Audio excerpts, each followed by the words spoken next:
Hi friends, biology with experiment channel पर आपका हार्दिक स्वागत है। हम कर रहे थे कोशिका और उसके कोशिकांग के बारे में।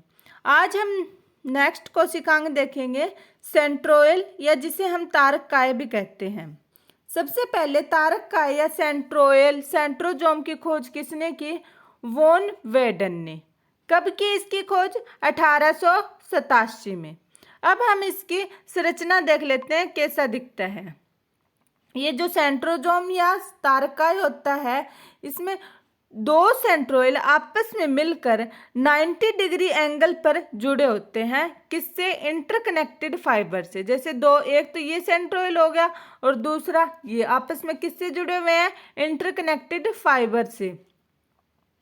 और इसमें ये जो सेंट्रोइल है, ये 9 के समूह में प्रेजेंट होते हैं और प्रत्येक 9 के समूह में माइक्रोट्यूबल ट्रिपलेट के समूह में प्रेजेंट होती है। अब इसको बड़ा करके देखेंगे तो इसकी स्ट्रक्चर कैसी दिखाई देगी? अब इसको बड़ा करके देखेंगे तो इसकी स्ट्रक्चर ऐसे दिखाई देगी, ये जैसे है 1 2 3 4 5 6 7 8 9। ये 9 के समूह में तरक्कू हो गए। फिर इस पे 3 के सेट माइक्रोट्यूबल के लगे होते हैं, 1 2 3 1 2 3 1 2 3। ये इसकी ऐसी स्ट्रक्चर बन जाती है, सभी पर 3 के लगे होते हैं। अब आगे देखते हैं हम इसके बारे में। यह केवल प्राणी कोशिकाओं में पाया जाता है। जो तारकाय या सेंट्रोजोम होता है, यह पादप कोशिकाओं में अनुपस्थित होता है। यह केवल प्राणी कोशिकाओं में पाया जाता है, लेकिन कुछ निम्न पादपों की कोशिकाओं में भी पाया जाता है, जैसे कवक, शैवाल, मोस। मतलब तारकाय या सेंट्रोजोम निम्न कोटि के पादपों में प्रेजेंट होता है, उच्च कोटि के पादपों में यह अनुपस्थित होता है। इसे तारकाय भी कहते हैं।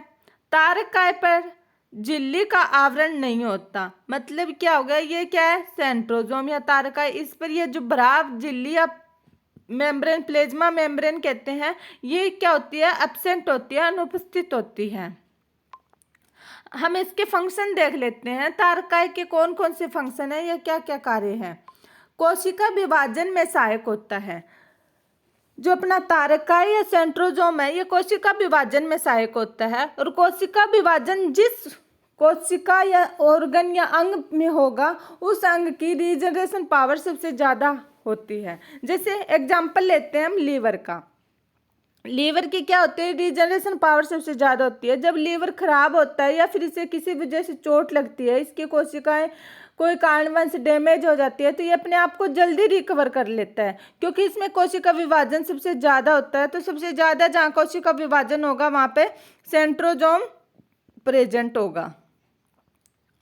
और वहीं पर दूसरी तरफ देखते हैं हम, ब्रेन या दिमाग का एग्जाम्पल लेते हैं।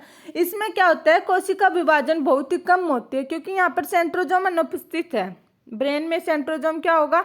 अनुपस्थित होगा। तो इसकी सेल या कोशिका किसी कारणवश डैमेज हो जाती है, तो ब्रेन अपनी सेल को रीजनरेट नहीं कर पाता या रिकवरी नहीं कर पाता है दोबारा से। और ये कोशिका विभाजन के समय तर्कु का निर्माण करते हैं। जो सेंट्रोजोम या तारकाय होते हैं, वो किसका निर्माण करते हैं? तर्कु का। यह शुक्राणु की पूंछ बनाने में भी सहायक होते हैं। किसकी पूंछ बनाने में सहायक होते हैं? शुक्राणु की। ये इंपॉर्टेंट क्वेश्चन है फ्रेंड्स। यह कसाब या पक्षम, जिसे इंग्लिश में हम फ्लैजेला या सीलिया कहते हैं, उसके फॉर्मेशन में भी हेल्प करता है। किसके फॉर्मेशन में? सीलिया फ्लैजेला की फॉर्मेशन में भी ये हेल्प करता है। आगे हम सीलिया फ्लैजेला के बारे में देख लेते हैं, जिसे कसाब या पक्षम कहते हैं। ये उपांग प्रचलन मोमेंट में सहायक होते हैं, मतलब गति करने में हेल्प करते हैं किसी कोशिकांग की। सबसे पहले हम देखते हैं फ्लैजेला, जिसे हिंदी में कसाब कहते हैं। ये संख्या में कम तथा कोशिका से अधिक लंबी संरचनाएं होती हैं। मतलब ये संख्या में तो कम होंगे, लेकिन कोशिका से लंबी संरचना होगी। देखते हैं, ये जैसे क्या एक कोशिका है, तो इस पर फ्लैजेला कैसे लगा होगा? एक सिरे पे ऐसे फ्लैजेला लगा होगा, तो इसकी लंबाई इस कोशिका से तो बड़ी है, लेकिन ये संख्या में कम है। 1 या 2 ही प्रेजेंट होंगे, दूसरे सिरे पर प्रेजेंट हो सकता है एक। ये ज़्यादा से ज़्यादा 1 या 2 3 ही प्रेजेंट होते हैं। दूसरी ओर देखते हैं, पक्षम जिसे सीलिया कहते हैं, ये संख्या में तो बहुत अधिक होते हैं तथा आकार में छोटी संरचनाएं होते हैं। इनकी कैसे हो गया करती है, जैसे ये क्या है, सेल है, ये संख्या में तो ज़्यादा होंगे लेकिन आकार में छोटे होंगे, तो ये ऐसे प्रेजेंट होते हैं, छोटे छोटे छोटे छोटे कोशिका के चारों ओर प्रेजेंट होते हैं। और जब सीलिया गति करता है तो उसकी गति को नाम दिया गया है मेटाक्रोनस गति और सिनक्रोनस गति। मेटाक्रोनस गति कौन सी होती है इसकी, जब एक कतार के सीलिया एक के बाद एक विस्पंदन करते हैं तो उस गति को क्या बोलते हैं, मेटाक्रोनस गति। मतलब ये सीलिया जब एक यहाँ से गति करना स्टार्ट करेगा, फिर उसके बाद में दूसरा मोमेंट करेगा, फिर तीसरा, फिर चौथा, फिर पांचवा, ऐसे ऐसे ऐसे, तो उससे हम कौन सी बोलेंगे, मेटाक्रोनस। और सिनक्रोनस कौन सी होती है, जब एक कतार के सभी पक्ष में एक साथ विस्पंदन करते हैं। मतलब ये क्या है, कोशिका, इसमें ये जो सीलिया लगे होते हैं एक साथ कुछ ना कुछ हलचल करते हैं, तो उसे कौन सी बोलेंगे, सिनक्रोनस। अब इसके साथ ही हम नेक्स्ट कोशिकांग देखते हैं, सूक्ष्मकाय।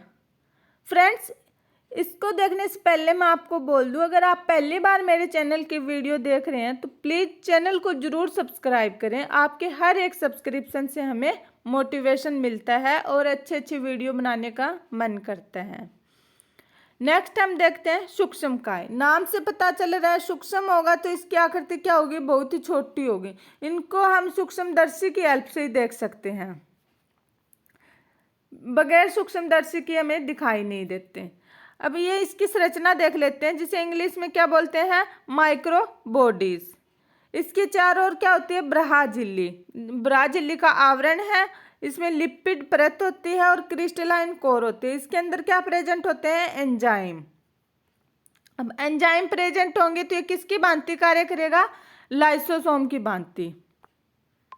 आगे देखते हैं, झिल्ली युक्त कोशिकांग है। हमने देखा कि इसके चारों ओर क्या होती है, झिल्ली बनी होती है। ये क्या है, माइक्रोबॉडीज या सूक्ष्मकाय। इसके चारों ओर क्या है, ब्रहा आवरण, तो इसे क्या बोलेंगे, झिल्ली युक्त कोशिकांग है।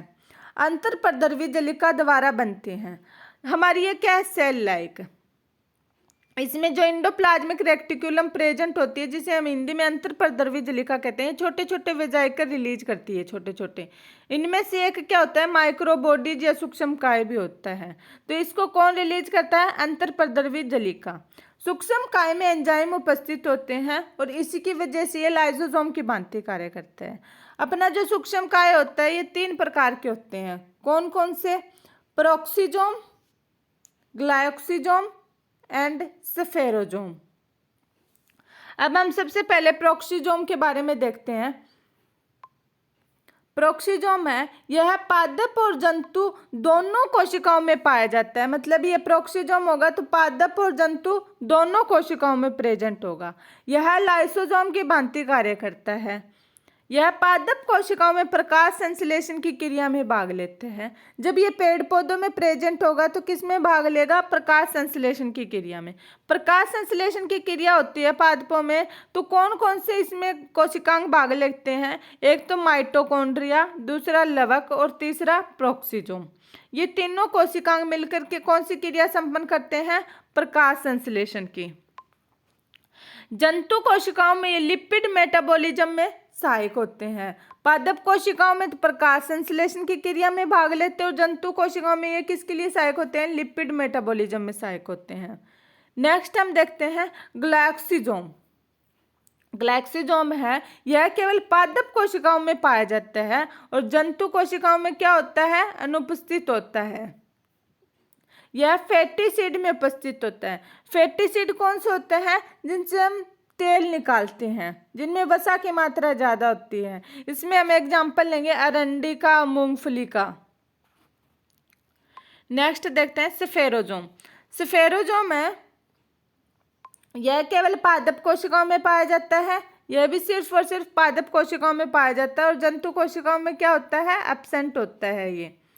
यह लाइसोसोम की भांति कार्य करता है, यह भी लाइसोसोम की भांति कार्य करेगा। फ्रेंड्स, नेक्स्ट लेक्चर में हम दूसरे कोशिकांग देखेंगे, जैसे राइबोसोम हो गया, गुणसूत्र वगैरह अपने रह रहे उनको भी देखेंगे हम। अगर इसी लेक्चर में हम ये कोशिकांग करेंगे तो हमारा वीडियो ज़्यादा लंबा हो जाएगा और ज़्यादा लंबा वीडियो मुझे लगता है बोरिंग फील होगा। तो आज का लेक्चर हम यहीं समाप्त करते हैं। और अगर आपने अभी तक चैनल को सब्सक्राइब नहीं किया है तो प्लीज़ चैनल को ज़रूर सब्सक्राइब करें और वीडियो को लाइक करके जाएं और कमेंट सेक्शन में कमेंट भी करें। Thank you.